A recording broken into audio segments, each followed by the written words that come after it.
আসসালামু আলাইকুম প্রিয় এইচএসসি 2026 পরীক্ষার্থীরা। আজ অনুষ্ঠিত হয়েছে এইচএসসি 2026 এর ইংরেজি দ্বিতীয় পত্র পরীক্ষা। আশা করি তোমাদের সবার পরীক্ষা ভালোই হয়েছে। আজকের এই ভিডিওতে আমি সকল বোর্ডের ইংরেজি দ্বিতীয় পত্রের প্রশ্ন সমাধান দেখাবো, তাই ভিডিওটি শেষ পর্যন্ত মনোযোগ দিয়ে দেখো, কারণ প্রতিটি প্রশ্নের সঠিক উত্তর মিলিয়ে তুমি খুব সহজেই বুঝতে পারবে তোমার কত নম্বর আসতে পারে এবং কোথাও ভুল হয়ে থাকলে সেটাও জানতে পারবে। চলো প্রথমেই দেখে নেওয়া যাক আজকের প্রশ্নে কি কি এসেছে। 1 নম্বরে রয়েছে আর্টিকেল। এখানে শূন্যস্থানে প্রয়োজন অনুযায়ী আর্টিকেল বসাতে হবে, আর যেখানে কোনো আর্টিকেল বসবে না সেখানে ক্রস চিহ্ন দিতে হবে। এরপরে তোমাদের 2 নম্বরে রয়েছে প্রিপজিশন, অর্থাৎ উপযুক্ত প্রিপজিশন দিয়ে শূন্যস্থান পূরণ করতে হবে। এরপরে তোমাদের 3 নম্বরে এসেছে completing sentence with suitable word বা ফ্রেজেস। বক্সের মধ্যে দেওয়া ফ্রেজ বা ওয়ার্ড থেকে সঠিক উত্তর ব্যবহার করে বাক্যটি পূরণ করতে হয়েছে। 4 নম্বরে রয়েছে তোমাদের কমপ্লিটিং সেন্টেন্স। 5 নম্বরে এসেছে তোমাদের রাইট ফর্ম অর ভার্ব। তারপর 6 নম্বরে রয়েছে ট্রান্সফরমেশন অফ সেন্টেন্স। এখানে simple, complex, compound, passive voice এবং পজিটিভ ডিগ্রি এগুলো তোমরা পরিবর্তন করতে হয়েছে। 7 নম্বরে রয়েছে তোমাদের নেরেশন, অর্থাৎ ডিরেক্ট স্পিচ থেকে ইনডাইরেক্ট স্পিচে পরিবর্তন করতে হবে। এরপরে 8 নম্বরে এসেছে প্রোনাউন রেফারেন্স, যেখানে অস্পষ্ট প্রোনাউন ঠিক করে বাক্য পুনর্লিখন করতে হবে। এরপরে 9 নম্বরে রয়েছে তোমাদের মডিফায়ার।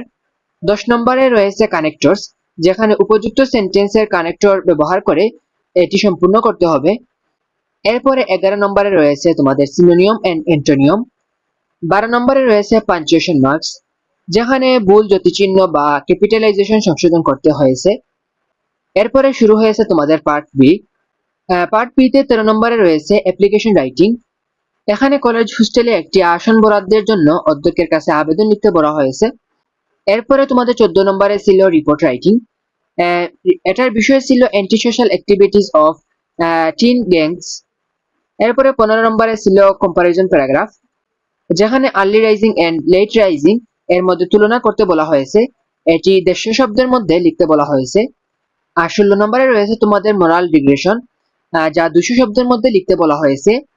তো প্রিয় শিক্ষার্থীরা, এটাই ছিল তোমাদের আজকে অনুষ্ঠিত ইংরেজি দ্বিতীয় পত্রের পরীক্ষার সম্পূর্ণ প্রশ্নের সমাধান। আশা করি তোমরা নিজেদের উত্তরের সঙ্গে মিলিয়ে সম্ভাব্য নম্বর সম্পর্কে একটি পরিষ্কার ধারণা পেয়েছো। যদি কোনো প্রশ্নের উত্তরে তোমার ভিন্ন মতামত থাকে তাহলে অবশ্যই কমেন্ট করে জানাবে। আমরা আলোচনা করে সঠিক উত্তরটি নিশ্চিত করার চেষ্টা করব। আর যদি এই ভিডিওটি তোমাদের উপকারে আসে তাহলে একটি লাইক দিও, বন্ধুদের সাথে শেয়ার করো, যাতে তারাও তাদের উত্তরের সঙ্গে মিলিয়ে দেখতে পারে। চ্যানেলটিকে সাবস্ক্রাইব করে পাশে থাকা বেল আইকনটি অন করে রাখবে, কারণ এইচএসসি 2026 এর সকল বিষয়ের প্রশ্ন সমাধান, গুরুত্বপূর্ণ আপডেট, সাজেশন, ভর্তি পরীক্ষার প্রস্তুতি এবং শিক্ষা সংক্রান্ত সকল নির্ভরযোগ্য তথ্য সবার আগে আমাদের এই চ্যানেলে পেয়ে যাবে।